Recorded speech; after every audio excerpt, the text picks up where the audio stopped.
இன்னைக்கு விஜய் டிவில வர சிறகடிக்க ஆசை எபிசோட் ஆரம்பமே கொஞ்சம் எமோஷனலா தான் போகுது. முதல்ல மனோஜ் பாவம் தூக்கத்திலேயே எல்லாரும் தன்னை அசிங்கப்படுத்துறத மாதிரி கனவு காண்றாரு. என்ன கிண்டல் பண்ணாதீங்க, அசிங்கப்படுத்தாதீங்கன்னு கத்திக்கிட்டே எழுந்திருக்கிறாரு. அதுக்குள்ள விஜயா வந்து என்னடாச்சு, ஏன் இப்படி கத்துறன்னு கேக்குறாங்க. அப்போ மனோஜ் அழுதுகிட்டே எல்லாரும் என்ன அசிங்கப்படுத்துறாங்கம்மா, நான் என்ன தப்பே பண்ணலைன்னு சொல்ல விஜயா உடனே அவனை சமாதானப்படுத்துறாங்க. அவ பண்ண தப்புக்கு நீ ஏன்டா அழுவுற, உனக்காக நான் இருக்கேன், கவலைப்படாதுன்னு செம்ம சப்போர்ட் பண்றாங்க. இந்த சீன்ல விஜயா வழக்கம் போல தன்னோட பையனை காப்பாத்துற மாதிரி காட்டுறாங்க. அடுத்தது மீனா.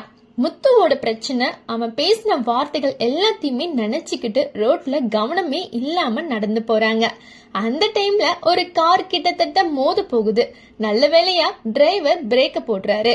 அதே சமயம் அந்த பக்கம் ஸ்ருதியும் ரவியும் ஓடி வந்து மீனாவை பிடிச்சுக்கிறாங்க.